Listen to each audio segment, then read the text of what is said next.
ಹೇಳಿ ಸರ್. ಹೇಳಿ sir. Sir ಹೇಳಿ ಸರ್. ನೀವು ಕೇಳಿದ್ರೆ ಹೇಳ್ತೀನಿ ಸರ್, ಈಗ ಪಾಕಿಸ್ತಾನ ಏನು ಪ್ರಜೆಗಳನ್ನು ವಾಪಸ್ ದೇಶ ಬಿಟ್ಟು ಹೋಗೋದಕ್ಕೆ ಸೂಚನೆ ಕೊಟ್ಟಿರತಕ್ಕಂಥದ್ದು ನಮ್ಮ ಜಿಲ್ಲೆಯಲ್ಲಿ ಎಷ್ಟು ಜನ ಇದ್ದಾರೆ, ಯಾವ ಸಿಚುವೇಶನ್ ಆಗಿದೆ ಸರ್ ಇದು? ಅದೇ ಪೆಹಲ್ಗಾಮಲ್ಲಿ ಲಾಸ್ಟ್ ಸಂಡೇ ಏನು ಟೆರರ್ ಅಟ್ಯಾಕ್ ಆಯಿತು, ಅದಾದಮೇಲೆ 22 ಆಯಿತು. 23ನೇ ತಾರೀಕು cabinet committee on security Bharat ಸರ್ಕಾರದ್ದು ನಡೀತು. ಅದರಲ್ಲಿ ಎಲ್ಲ ವೀಸಾಸ್ ಫೆಸಿಲಿಟೀಸ್ ಏನು ಕೊಟ್ಟಿದ್ದಾರೆ ಪಾಕಿಸ್ತಾನ ನೇಷನ್ಸ್ಗೆ ಘನ ಸರ್ಕಾರ ಅದನ್ನೆಲ್ಲ ಅಮೆಂಡ್ಮೆಂಟ್ ಮಾಡಿದೆ. ಅವರೆಲ್ಲರೂ ಸಹ 27ನೇ ತಾರೀಕು ಒಳಗಡೆ ಮತ್ತು ಮೆಡಿಕಲ್ ವೀಸಾಸಲ್ಲಿ ಇರೋರು 29ನೇ ತಾರೀಕು ಒಳಗಡೆ ಈ ದೇಶ ತೊರೆದು ಹೋಗಬೇಕಂತ ಹೇಳಿ.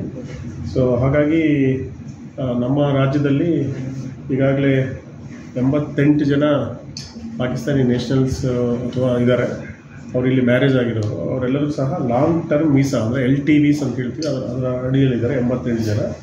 ಅದರಲ್ಲಿ 4 ಜನ ವಿಸಿಟರ್ ವೀಸಾಲ್ಲಿದ್ದಾರೆ.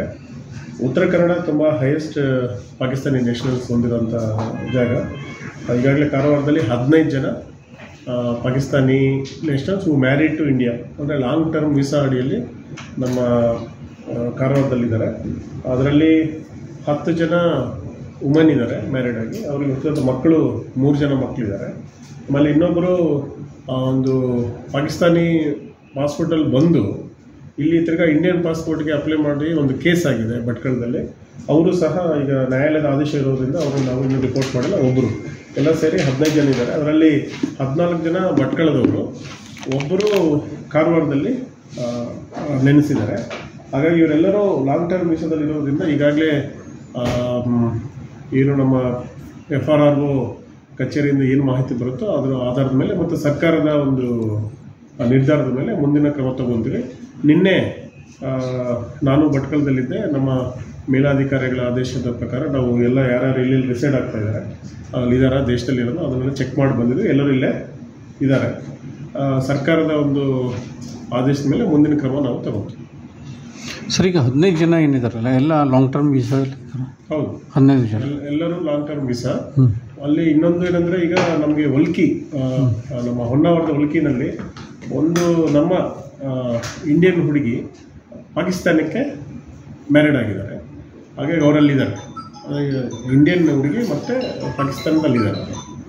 ಅಲ್ಲಿ ಏನು ಸರ್ಕಾರ ನಿರ್ಧಾರ ತಗೊಳುತ್ತೋ ಅದ್ರ ಮೇಲೆ ನಾವು ಕ್ರಮ ತಗೊಳ್ಬೇಕಾಗುತ್ತೆ. ಸೊ ಎಲ್ಲ ನಿನ್ನೆ ಇವತ್ತು ನಮ್ಮ DSP ಭಟ್ಕಳ ಅಥವಾ ನಮ್ಮ ಸ್ಪೆಷಲ್ ಬ್ರಾಂಚಿಂದ ನಾನು ಎಲ್ಲರೂ ವೆಟ್ ಆಗಿದೆ, ಎಲ್ಲರೂ ಇಲ್ಲಿದ್ದಾರೆ. ಸರ್ಕಾರದ ಏನು ಆದೇಶ ಪ್ರಕಾರ ನಾವು ಕೆಲಸ ಮಾಡ್ತೀವಿ. ಸರ್, ಈಗ ಮ್ಯಾರೇಜ್ ಆದರೂ ಕೂಡ ಅವ್ರನ್ನ ಪಾಕಿಸ್ತಾನಿಯರಿಂದ ಕನ್ಸಿಡರ್ ಮಾಡ್ತೀರಲ್ಲ?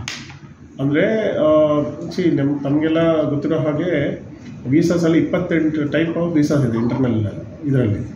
ಅಂದರೆ ಅದು ಬೇರೆ ಬೇರೆ ರಾಜತಾಂತ್ರಿಕರು ಇರ್ಬೋದು, ಟೂರಿಸ್ಟ್ ವೀಸಾ ಇರ್ಬೋದು, ಬಿಸ್ನೆಸ್ ಇರ್ಬೋದು, ದೆನ್ ಸೆಕ್ಯೂರಿಟಿ ಸಂಬಂಧಪಟ್ಟಿರ್ಬೋದು, ಮೆಡಿಕಲ್ ವೀಸಾಸ್ ಇರ್ಬೋದು, ಅಥವಾ ವ್ಯಾಪಾರಕ್ಕಿರ್ಬೋದು, ಸಾರ್ಕಿಂದ ಏನು ತಗೊಂಡಿರ್ಬೋದು. ಈಗ 28 ವೆರೈಟೀಸ್ ಆಫ್ ವೀಸಾಸ್ ಇದೆ. ಅದರಲ್ಲಿ ಲಾಂಗ್ ಟರ್ಮ್ ವೀಸಾ ಏನು ಕೊಡ್ತಾರೆ ಅಂದರೆ, ಯಾರು ಮ್ಯಾರಿಡ್ ಆಗಿರ್ತಾರೆ ನಮ್ಮ ಇಂಡಿಯನ್ಸ್, ಬೇರೆ ರಾಜ್ಯದವರು ಅಂದರೆ ಪಾಕಿಸ್ತಾನೀಸ್ ಅಲ್ಲ, ಬೇರೆ ಯಾರೇ ಫಾರಿನ್ ಅವ್ರನ್ನ ಮದುವೆ ಆಗಿ ತಿರ್ಗಾ ನಾವು ಇಂಡಿಯನ್ ಸಿಟಿಜನ್ಶಿಪ್ಗೆ ಅವರು ಏನು ಅಪ್ಲಿಕೇಶನ್ ಮಾಡಿದಂಥ ಸಂದರ್ಭದಲ್ಲಿ, ಮತ್ತು ನಮ್ಮ ಪಾಕಿಸ್ತಾನಿ ಅಂತಲ್ಲ ಅಥವಾ ಇಂಡಿಯನ್ ಅಂತಲ್ಲ, ಎನಿ ವಿದೇಶಿ ಪ್ರಜೆಗೆ ಅಂತ ಹೇಳಿದ್ರೆ ಫಾರಿನರ್ಸ್ ಆ್ಯಕ್ಟ್ ಅಂತ ಏನಿದೆ ಅದರ ಪ್ರಕಾರ ಯಾರು ಮ್ಯಾರೇಜ್ ಮಾಡಿಕೊಂಡು ನಾವು ಇಂಡಿಯಾದಲ್ಲೇ ನೆಲೆಸೋದಕ್ಕೆ ಇಷ್ಟಪಡುತ್ತೆ ಅಂತ ಹೇಳಿದ್ರೆ ಸರ್ಕಾರಕ್ಕೆ ಅವರು ಮನವಿ ಸಲ್ಲಿಸ್ತಾರೆ. ಸಿಟಿಜನ್ಶಿಪ್ ಆ್ಯಕ್ಟ್ ಮತ್ತು ಫಾರಿನರ್ಸ್ ಆ್ಯಕ್ಟ್ ಅಡಿಯಲ್ಲಿ ಅದನ್ನೆಲ್ಲ ಹಿಯರಿಂಗ್ ಮಾಡಿ ಅವರಿಗೆ ಲಾಂಗ್ ಟರ್ಮ್ ವೀಸಾನ ನಮ್ಮವ್ರು ನೀಡಿರ್ತಾರೆ.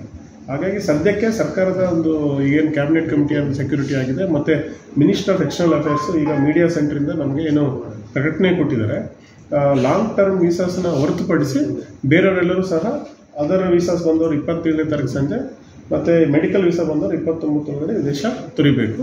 ನಮ್ಮ ಜಿಲ್ಲೆಗೆ ಸಂಬಂಧಪಟ್ಟಂಗೆ ಎಲ್ಲರೂ ಲಾಂಗ್ ಟರ್ಮ್ ವೀಸಾಸಲ್ಲಿ ಇರೋದ್ರಿಂದ ಯಾರನ್ನೂ ಸಹ ಗಡೀಪಾರು ಮಾಡೋಂಥ ಪ್ರಶ್ನೆ ಉದ್ಭವಿಸಿದೆ. Sir, long term visas for Hindus ಅಂತ ಓದಿದ್ದೀವಿ. ಅಲ್ಲ, ಹಿಂದೂಸ್ ಅಂದರೆ